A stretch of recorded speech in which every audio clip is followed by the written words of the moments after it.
Helicopter দুর্ঘটনায় মারা যান ইরানের প্রেসিডেন্ট ইব্রাহিম রাইসি। আগে ইরানের সংবিধানে প্রেসিডেন্টের মৃত্যুর পর নতুন একজনকে নির্বাচনের বিধান ছিল, কিন্তু 1989 সালে দেশটি সংবিধান সংশোধন করে ইরানের সর্বোচ্চ নেতাকে সিদ্ধান্ত নেওয়ার ক্ষমতা দেয়। বর্তমান সংবিধানের 131 অনুচ্ছেদ অনুযায়ী প্রেসিডেন্ট মারা গেলে বা 2 মাসের বেশি সময় ধরে দায়িত্ব পালনে অক্ষম হলে সর্বোচ্চ নেতার অনুমোদনক্রমে ফার্স্ট ভাইস প্রেসিডেন্ট দায়িত্ব নেন। শর্ত থাকে 50 দিনের মধ্যে নতুন প্রেসিডেন্ট নির্বাচন করার। সেই শর্ত মেনেই নির্ধারিত সময়ের 1 বছর আগেই প্রেসিডেন্ট নির্বাচন অনুষ্ঠিত হতে যাচ্ছে দেশটিতে। 28 জুন নতুন প্রেসিডেন্ট নির্বাচনে ভোট দেবেন ইরানের নাগরিকরা।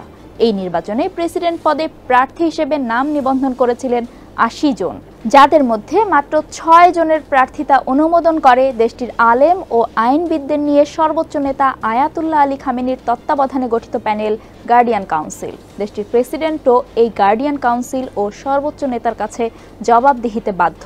ইরানের প্রেসিডেন্ট নির্বাচনে চূড়ান্ত 6 প্রার্থীর মধ্যে 5 জনই কট্টরপন্থী এবং 1 জন মধ্যমপন্থী। চলুন জেনে নেই তাদের সম্পর্কে।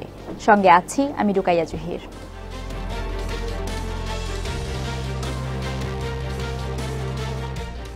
ইরানের বর্তমান ভাইস প্রেসিডেন্ট এবং শহীদ ফাউন্ডেশনের প্রধান গাজী জাদেহ হাশেমি।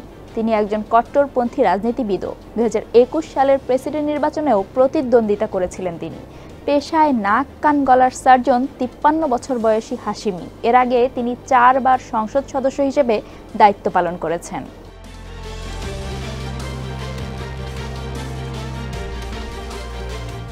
ইরানের বিপ্লবী গার্ডের সাবেক কমান্ডার এবং সর্বোচ্চ নেতা খামেনির মিত্র মোহাম্মদ বাগের গালিবাফ বর্তমান পার্লামেন্টের স্পিকার।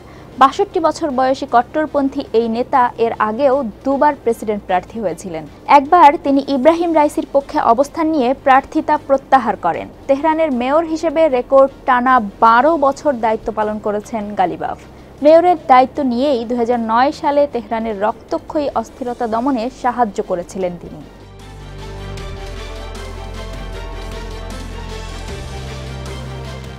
কট্টরপন্থী একজন কূটনীতিক 58 বছর বয়সী সাইদ জালালি। 80-র দশকে ইরান ইরাক যুদ্ধে গার্ডদের পক্ষে লড়াই করার সময় তিনি ডান পা হারিয়েছিলেন।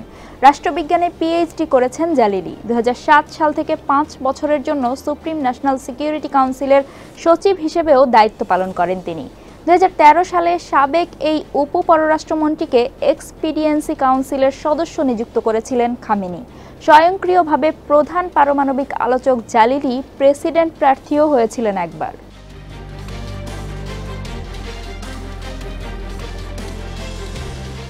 গার্ডিয়ান কাউন্সিল কর্তৃক অনুমোদিত 6 জন প্রার্থীর মধ্যে একমাত্র ধর্মগুরু 65 বছর বয়সী মোস্তফা পুর মোহাম্মদী। 2005 থেকে 2008 সাল পর্যন্ত কট্টরপন্থী প্রেসিডেন্ট মাহমুদ আহমেদিনেজাদের প্রথম মেয়াদে স্বরাষ্ট্রমন্ত্রী হিসেবেও দায়িত্ব পালন করেন তিনি। 1988 সালে ইরানের বেশ কয়েকজন বিশিষ্ট ভিন্ন মতাবলম্বী বুদ্ধিজীবী ও রাজনৈতিক বন্দীদের মৃত্যুদণ্ড কার্যকরে ভূমিকা রেখে মানবাধিকার সংস্থাগুলোর অভিযুক্তের তালিকায় ছিলেন তিনি, যদিও সেই অভিযোগের কোনো জবাব দেননি পুর মোহাম্মদী।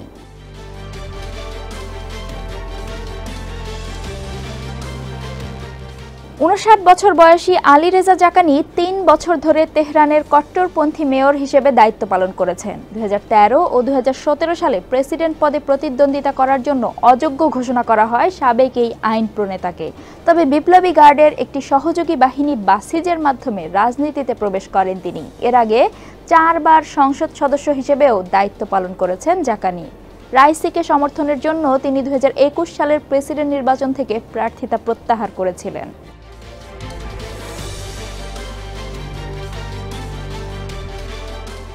এবারের প্রেসিডেন্ট প্রার্থীদের মধ্যে একমাত্র মধ্যমপন্থী 70 বছর বয়সী মাসুদ পেজেশকিয়ান। পেশায় চিকিৎসক পেজেশকিয়ান 5 বার সংসদ সদস্য হিসেবে দায়িত্ব পালন করেছেন। 2001 থেকে 2005 সাল পর্যন্ত সংস্কারপন্থী প্রেসিডেন্ট মোহাম্মদ খাতামির অধীনে স্বাস্থ্যমন্ত্রী হিসেবেও দায়িত্ব পালন করেছেন তিনি। 2022 সালে পুলিশ হেফাজতে ইরানি কুর্দি তরুণী মাশা আমিনির মৃত্যুতে সরকারের ভূমিকার সমালোচনা করেন পেজেশকিয়ান।